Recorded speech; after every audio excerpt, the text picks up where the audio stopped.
Olá, tudo bem?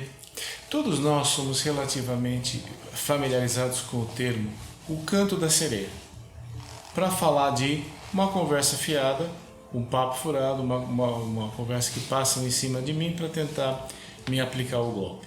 Mas será que a gente conhece realmente a origem desse termo? E será que nós realmente conhecemos a história que envolve esse mito, que é o mito das sereias? Vamos fazer uma contextualizaçãozinha. A situação das sereias. As sereias eram seres mitológicos, metade mulher, metade pássaro, possivelmente metade gaivota, e ficavam no topo dos penhascos cantando. E esta sua voz era muito sedutora, tinha um poder muito forte sobre os marinheiros e faziam com que eles pulassem na água para seguir o canto delas, e eles acabavam por perecer, por morrer afogados ou com frio dentro do mar Mediterrâneo. Bem, o fato é que Ulisses, na guerra de Troia, voltava de Troia, que ficava ali onde hoje, mais ou menos um pouquinho onde é a Turquia, aquela região. Ele vinha voltando de lá com os seus guerreiros, com os remadores no navio. E certamente não era um momento favorável para ele, não era um momento que ele estivesse bem. Ele estava recentemente voltando de uma guerra. Voltar de uma guerra naquele tempo significava voltar malnutrido, mal dormido, machucado, exausto e repleto de lembranças desagradáveis, para não dizer traumáticas. Então isso é suficiente para mostrar que Ulisses não passava pelo seu melhor momento na vida. Era um momento de especial fragilidade para ele, de especial vulnerabilidade. Ou seja, ele seria um prato cheio para as sereias, conforme nós vamos ver agora, né?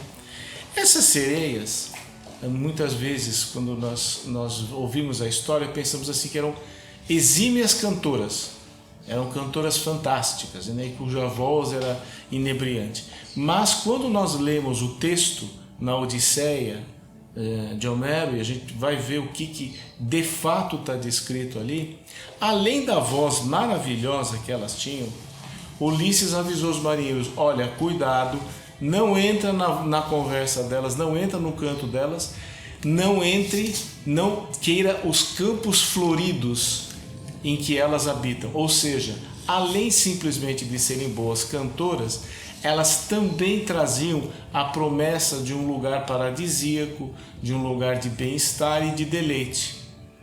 Bem, quando eles vão atravessar ali, aquele estreito onde as sereias eram muito fortes, então há uma orientação: os marinheiros usarão cera no ouvido para não ouvir o canto da sereia, e o próprio Ulisses não vai usar cera, ele vai ouvir esse canto. No entanto, ele vai ser amarrado ao mastro que fica no convés do navio. E ele ainda dá orientação para os marinheiros, fala: olha, se eu pedir para ser desamarrado, aí vocês amarram mais forte ainda, duplica o nó. A palavra que ele usa no texto, na Odisseia, é isso: o cordame duplo, forte. E então Ulisses é amarrado e as sereias começam a declamar. Quando elas começam a cantar, é interessante que não é só uma voz bonita, uma melodia sublime, mas elas começam a falar, e falam para ele, e falam de coisas que tocam profundamente. Venha para cá descansar, nós ouvimos falar do seu sofrimento terrível e das agruras que você passou durante a guerra. Então, não eram só cantoras, eram pessoas que sabiam seduzir Ulisses a partir do que Ulisses vivenciou. Então, elas sabiam do que ele tinha passado e estavam tentando trazê-lo a partir do que ele tinha passado, e não a partir de uma musiquinha bonitinha. Então eram seres maliciosos, cantando a partir de campos floridos e cenas paradisíacas, e contando como eram solidárias, como era difícil, como foi dura a vida do Ulisses durante a guerra de Troia. O canto, então, trazia uma sedução muito grande. A tentativa de fazer com que Ulisses entrasse na delas. No entanto, Ulisses resistiu. Resistiu por quê? Os marinheiros não ouviram o que elas falavam. Provavelmente elas iriam falar coisas parecidas para os marinheiros. Mas Ulisses ouviu. E o que foi que impediu que Ulisses de fato sucumbisse à estratégia, ao expediente que as sereias usavam?